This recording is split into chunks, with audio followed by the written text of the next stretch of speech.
मैंने आज 130 grams of protein consume किया है, वो भी सिर्फ 2 मील्स में। और ये जो मील्स मैंने प्रिपेयर की थी ये बहुत ही ज़्यादा इजीली, मतलब मैं लिटरली बताऊं तो कुछ नहीं किया है, जस्ट 2 मिनट वर्क किया होगा और ये मील्स प्रिपेयर हो गई थी। वो मील्स जस्ट कंज्यूम करना ही नहीं, उनकी प्रिपेयर करना भी एक कॉस्ट होता है, क्योंकि वहाँ पे हमारा टाइम कंज्यूम होता है और उसके साथ ही इनमें बहुत ज़्यादा कैलोरीज भी नहीं होती है। तो जो मील मैंने कंज्यूम की है, चिकन ब्रेस्ट मैंने 300 ग्राम्स लिया था। 100 ग्राम चिकन ब्रेस्ट के अंदर 31 ग्राम्स ऑफ प्रोटीन होता है, तो हम 300 ग्राम चिकन ब्रेस्ट कंज्यूम करेंगे तो उसके अंदर हमें 93 ग्राम्स ऑफ प्रोटीन मिल जाता है। एक होल एग के अंदर 6 ग्राम्स ऑफ प्रोटीन होता है, तो हम 4 होल एग्स कंज्यूम करेंगे तो 6 4 जा 24, यानी कि 24 ग्राम्स ऑफ प्रोटीन हमें 4 होल एग से मिल जाएगा। तो 93 प्लस 24 को हम कैलकुलेट करेंगे तो यहाँ पर 117 ग्राम्स ऑफ प्रोटीन निकल के आता है, विच you can C over here. तो 117 ग्राम्स ऑफ प्रोटीन तो यहाँ से हमें मिल गया है। उसके बाद मैंने इन्हें ब्रेड के साथ कंज्यूम किया था, जो कि इस तरह के ब्राउन ब्रेड्स होते हैं, which you can see here. इसमें around 7 to 8 grams of protein होता है 100 ग्राम्स ऑफ ब्रेड्स के अंदर। तो यहाँ पर मैंने 4 होल ब्रेड्स लिए हैं, जिनको हम वेट करते हैं कि ये कितने हो रहे हैं। सर मैं 4 होल ब्रेड्स रखता हूँ, तो आप देख रहे हो यहाँ पर 90 ग्राम्स हो रहे हैं। तो 90 ग्राम्स में अराउंड 6 ग्राम्स तो मुझे प्रोटीन मिल ही जाएगा।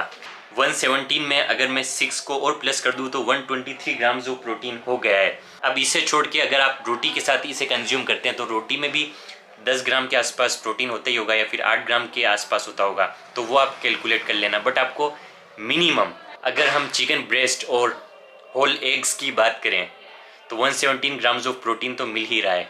उसके साथ जो भी आप चीज़ ले रहे हैं उससे आप 10 या 13 ग्राम और प्रोटीन मिला लो, तो 130 ग्राम्स ऑफ प्रोटीन आपका सिर्फ इन जस्ट 2 मील्स से हो जाएगा। ऑयल स्प्रे लूँगा इस तरह से और इसमें ऐसे स्प्रे कर देंगे हम। स्प्रे करने के बाद मैं यहाँ पर ब्रेड्स को रखूँगा। इस स्पून से मैं इसे बहुत अच्छे से ऐसे प्रेस कर दूँगा, जिससे कि जैसे ही मैं अंडा फोड़ के यहाँ पर डालता हूँ ना, तो वो इधर उधर स्प्रेड नहीं होगा।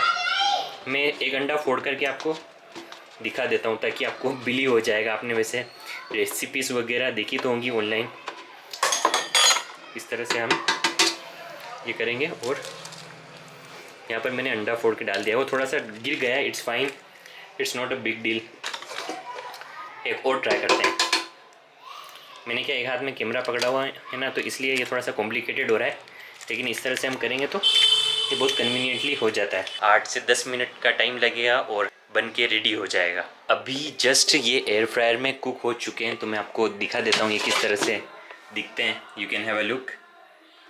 ये हमारे एग्स हैं। I am going to consume them. ये बहुत ज़्यादा क्रिस्पी हो जाते हैं। I really hope you have liked it and enjoyed it. मैं वैसे ये सारी चीज़ें बोलना पसंद नहीं करता हूँ। I would like to just fucking end this vlog now.